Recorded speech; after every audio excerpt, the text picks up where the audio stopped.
Sounds exotic, maybe so does the name of the country, Macedonia. The former Yugoslav Republic has had formal candidacy status for the European Union since 2005, but its negotiations to join have not yet begun. Before it may become a member of the bloc, it must settle its quarrel with neighbour Greece. 17 years after becoming independent, this country of 2 million people is still fighting to have the name emblazoned in its constitution universally recognised. Athens won't have it because the Greeks have a region using the same name. Macedonia's Slavic people are also standing firm about what they call themselves. If we change the name, it means we're not Macedonian. It'll change our identity. It means we're nobody and nothing. I don't think people will accept it. According to a recent survey, 83% of the population would rather renounce their ambition to join the NATO alliance than give up the name. In fact, NATO member Greece has just used its veto against Macedonia's membership bid, so the name under which the country was recognized in the United Nations in 1993 remains a quandary. Former Yugoslav Republic of Macedonia, FYROM. The foreign minister voices a national frustration. Our name is Republic of Macedonia, and no NATO nation has ever put an objection, let's say, when our soldiers took part in the ISAF mission in Afghanistan, and on their shoulders they are wearing Macedonia. So why Macedonia cannot be part of NATO itself when we have fulfilled all relevant criteria? Athens is also ready to veto the opening of Macedonia's EU entry negotiations. Skopje has so far resisted this pressure, feeling the name is too steep a price to pay, according to this university professor in the Macedonian capital. If the European Union or the NATO members are accepting this policy of genocide against Macedonians, in that case, why to go in that company? We're speaking about the alliance of free democracies, about the systems and the culture of the natural laws, about the individual freedoms, in that case, why to go there? If someone is supporting this kind of the policy, thanks in that case for that company. The question burns on the other side of the border too. When Macedonia ceased to be a part of Yugoslavia and became a state in its own right and one of the poorest in the Balkans, Athens imposed an embargo. A government even lost an election for daring to propose a compromise popularly judged too conciliatory. Last March, more than 10,000 people in Thessaloniki, the capital of Greece's Macedonia region, gathered to protest the neighboring country's name claim. Greece should not accept any name that include the word Makedonia in the name of this new country, because it's fair.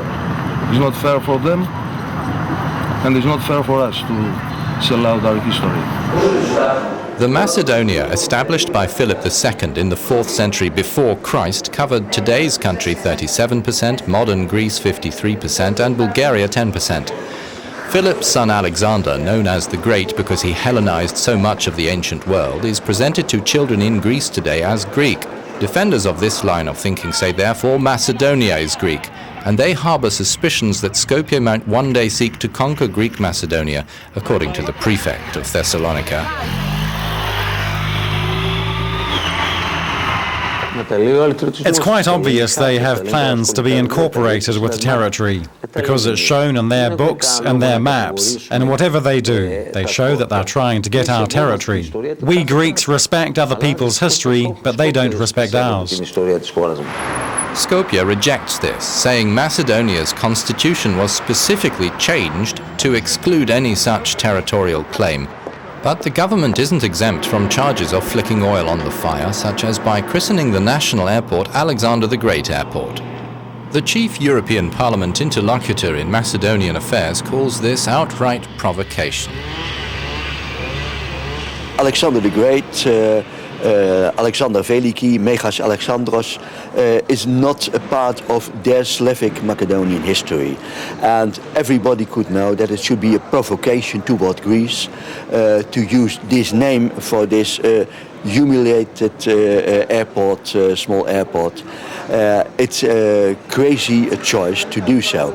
So I think one of the first things for the Macedonian government is to call it again Petrovic instead of Alexander Veliki. The Parliament is due to vote on a report in these matters soon.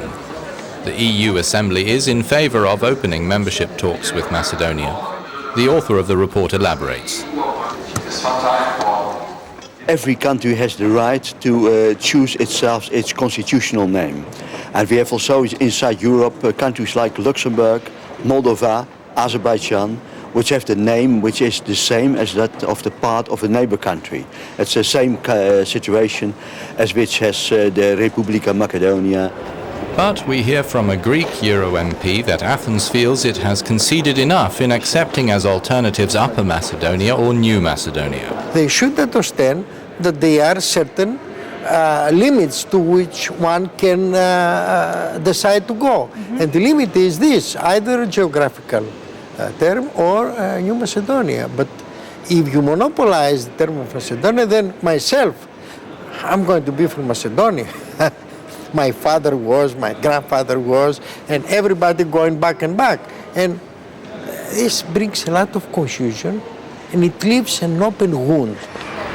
Here's a Macedonian journalist, however, who complains that the options for his young country are too squeezed. For the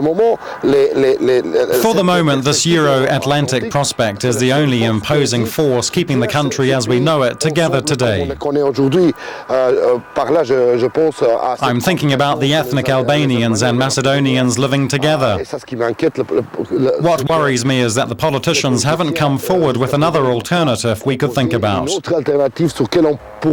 it's not the European Union and NATO, what are we going to do? Macedonia is 68% Macedonian. The rest of its population is an ethnic mosaic. The largest group is the Albanians, 25%. In 2001, armed conflict erupted when Albanian separatists rebelled, demanding equal rights. Kosovo's recent declaration of independence also points to how fragile Macedonia is. The thinking at the Greek newspaper Makedonia is that Athens would be wise to support its northern neighbours' Euro-Atlantic integration. Greece's interest is to have this country stable and at peace, and not to have new quarrels, new breakups. A greater Albania or greater Bulgaria, and the eternal ethnic problems. Europe understands it cannot leave a vacuum in its heart. The EU's foreign affairs ministers at the end of March reiterated that all the countries of the Western Balkans have clear European prospects. It is also clear that Skopje cannot hope to make progress alone.